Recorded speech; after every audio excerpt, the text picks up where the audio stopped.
Hello everybody, welcome to EduTap and also welcome to the free lecture series that is currently going on for FCI AG3 और आज हम agronomy का part 2 करने वाले हैं।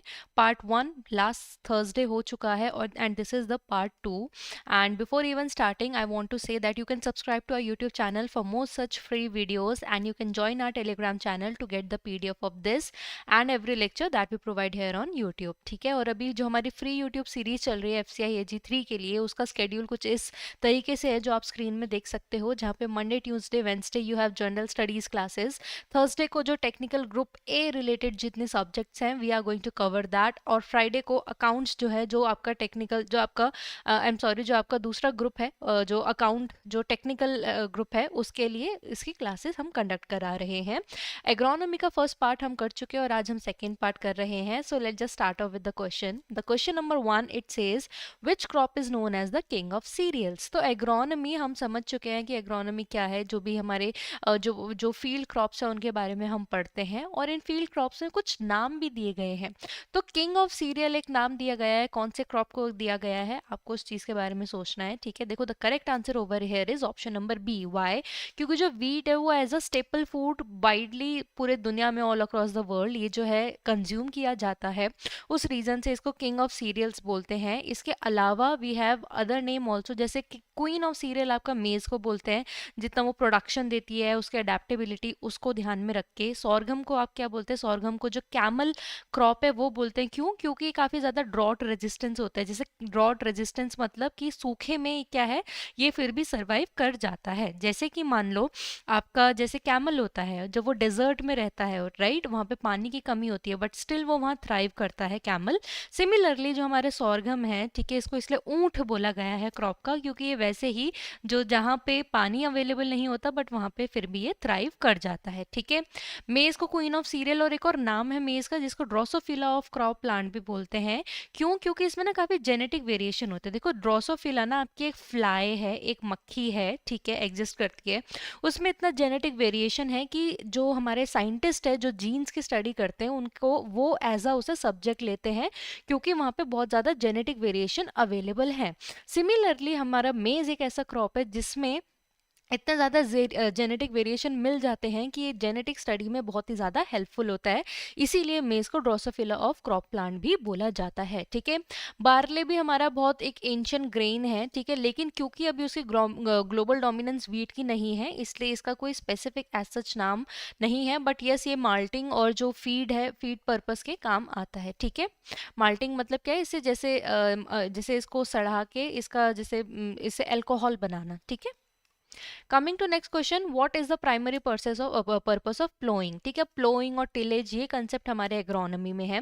Ploughing और टिलेज में बस एक सिंपल डिफरेंस ये अगर मैं आपको बताना चाहूंगी, दोनों में काम एक ही होता है, लेकिन डिफरेंस क्या है कि टिलेज थोड़ा एक साइंटिफिक वे में स्टेप बाय स्टेप मैनर में होता है, जबकि प्लोइंग का सिंपल एक मीनिंग है, that is to. The correct answer is option number B, breaking and loosening the soil. देखो प्लोइंग सिंपली अगर कोई मान लो कोई इंसान है या आप ही है, आप क्या कर रहे हो, ये आप लूजन कर रहे हो सॉइल को, आप ऐसे अपसाइड डाउन कर रहे हो, दैट इज प्लोइंग। हम इसको टिलेज कब बोलेंगे, टिलेज एक पूरा scientific way of mechanical manipulation of soil है। अगर मैं डेफिनेशन बोलूं, tillage is the mechanical manipulation of soil, जिसमें हम बेसिकली अप एंड डाउन ही कर रहे हैं, but there are different stages and our aim of tillage is to prepare the seed bed. हमारा एम क्या है कि जो सीड बेड है हम उसको प्रिपेयर कर सके सो दैट उसमें क्रॉप्स ग्रो हो सके। ठीक है, तो प्राइमरी पर्पस ऑफ टिलेज ये है। देखो एडिंग न्यूट्रिएंट्स ऐड करने के लिए तो आपको इसमें मैन्योर आपको ऐड करना पड़ेगा, राइट, या आपको फर्टिलाइजर्स ऐड करने पड़ेंगे। ठीक है, जो पेस्ट जो प्राइमरी पर्पस है उसमें आपका क्या होता है, लूजनिंग होता है। अब उसका आफ्टर इफेक्ट होता है कि यस, कि अगर आपके पेस्ट के एग्स वगैरह हैं तो वो एक्सपोज होके मर जाते हैं। ठीक है, तो ये डायरेक्टली प्राइमरी रोल नहीं है। इसके अलावा सॉइल पीएच इंक्रीज करने के लिए आपको जिप्सम ये सब चीज़ें ऐड ऑन करनी होती है। ठीक है, मीन्स आपको अगर मैनिपुलेट करना है पीएच, और वाटर लॉगिंग के लिए तो प्रॉपर ड्रेनेज सिस्टम होना ज़रूरी है। ठीक है, और अगर बात करें कि पेस्टिसाइड्स, प्राइमरली हम पेस्टिसाइड्स का यूज़ करते हैं to protect the pest, but yes अगर आपने लूजनिंग अप और अपसाइड डाउन करा है सॉइल का, अगर मान लो कोई एक्स प्रेजेंट होंगे आपके सॉइल में, दे विल गेट एक्सपोज्ड और उससे वो डायरेक्टली किल हो जाएंगे, ठीक है, with the effect of sunlight. Next question is which of the following is a climate factor affecting crop production. देखो अब क्रॉप प्रोडक्शन को ना अलग अलग फैक्टर्स इफेक्ट करते हैं। एक है आपका एडाफिक फैक्टर, एडाफिक मतलब something that is related to soil, ठीक है। फिर बायोटिक फैक्टर्स होते हैं, मतलब other organism also they live in the soil, right, in the environment where plant is existing, right, तो उनका इंटरैक्शन क्या है, उससे क्या फैक्टर होता है।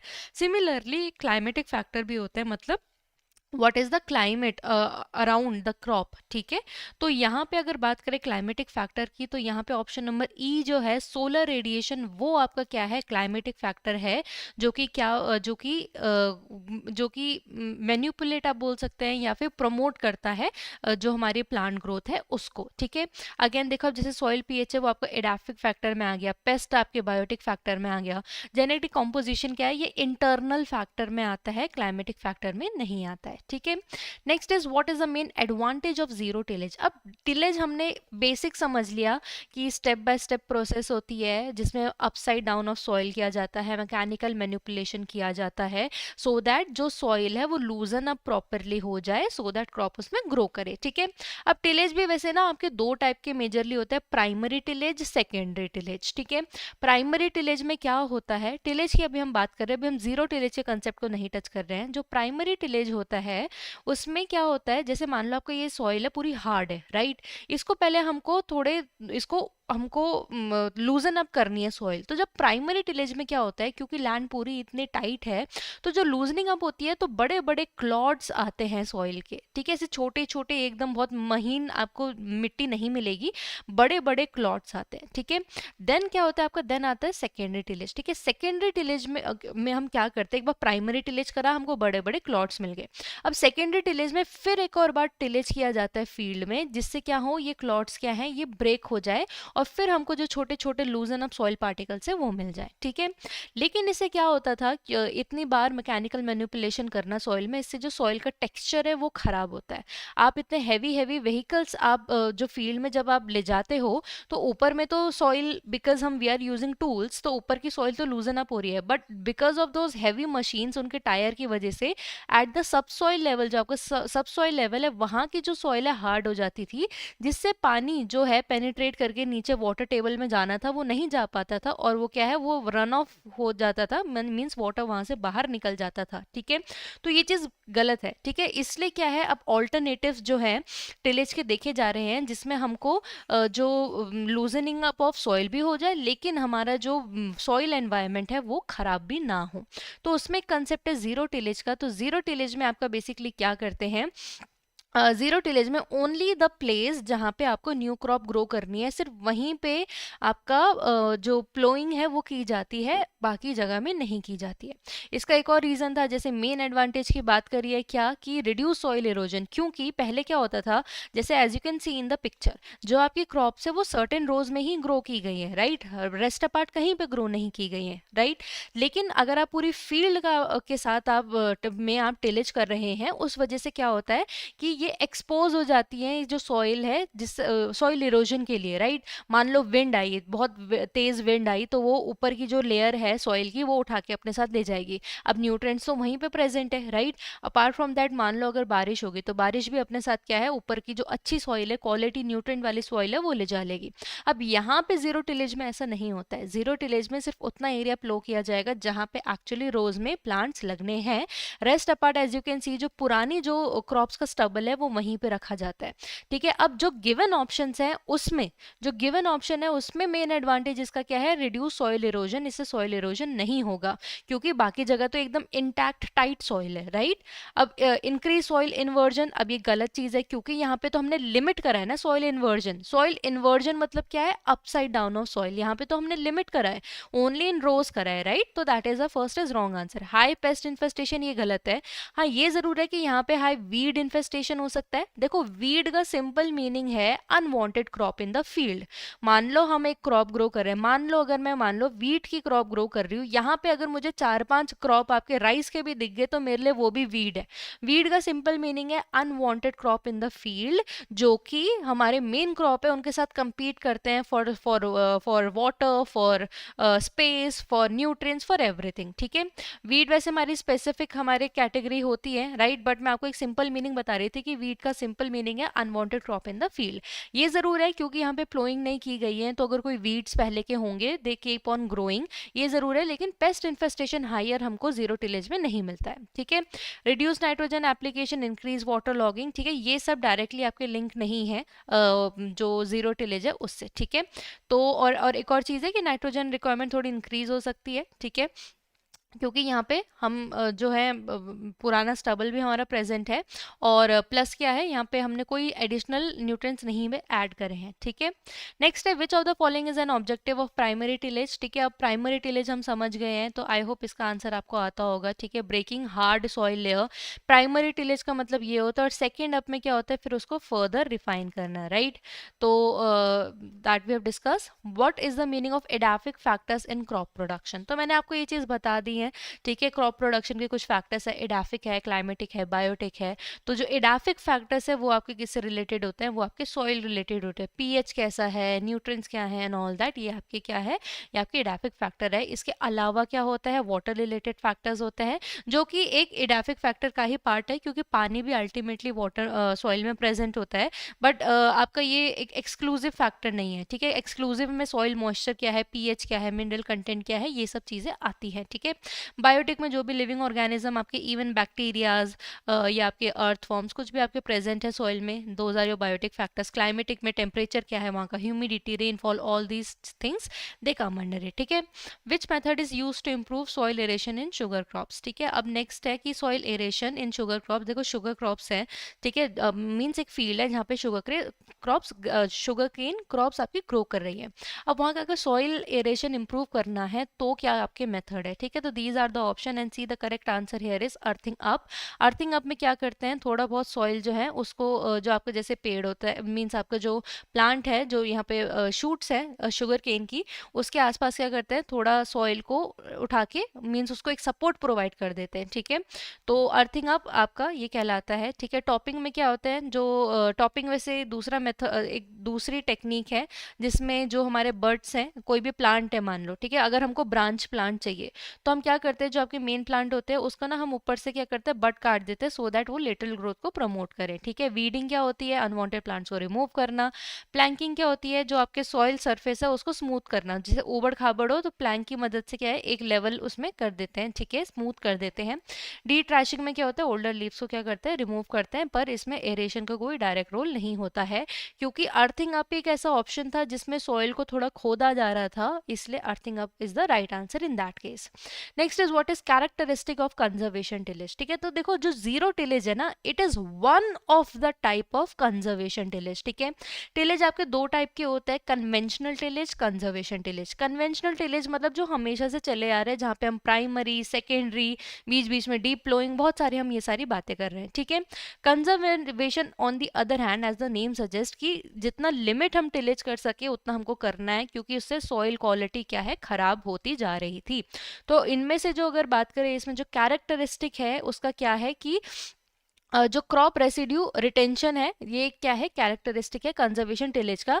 क्या मतलब है क्रॉप रेसिड्यू, मतलब जब आप कोई भी क्रॉप ग्रो करते हो उसका एक सर्टेन आप पार्ट ही आप एज अ कमर्शियल यूज करते हो। मान लो फॉर एग्जांपल व्हीट है, सिर्फ उसके ग्रेन्स यूज होंगे, जो रेस्ट ऑफ द पार्ट बचा वो क्या है, क्रॉप रेसिड्यू है, उसका रिटेंशन किया जाता है फील्ड में, ये वन ऑफ द कैरेक्टरिस्टिक है। अब इससे क्या होगा, कैसे रिटेंशन होता है, क्योंकि हम जीरो टिलेज में सिर्फ उतना एरिया प्लो कर रहे हैं जहाँ पे रो में क्रॉप्स ग्रो करनी है, राइट।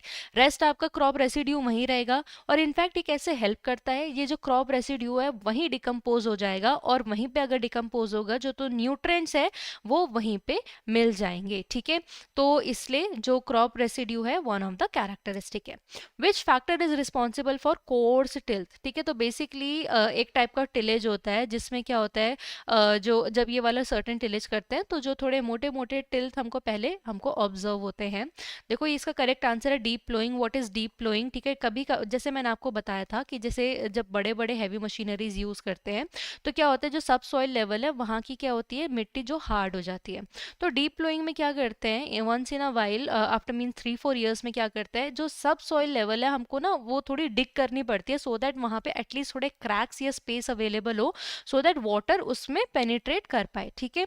तो इसीलिए डीप जो प्लोइंग होती है उस टाइम में क्या होता है, हमारे टूल्स ऐसे होते हैं डीप प्लोइंग के, जो हमारे टिलेज टूल्स होते हैं वो काफ़ी बड़े होते हैं, और वो सब सॉइल लेवल में क्या करते हैं, ये जो सॉइल है उनको बड़े बड़े ऐसे कोर्स इसमें ब्रेक कर देते हैं। अब कोर्स क्यों करेंगे, आप इसको लिंक करो प्राइमरी टिलेज से।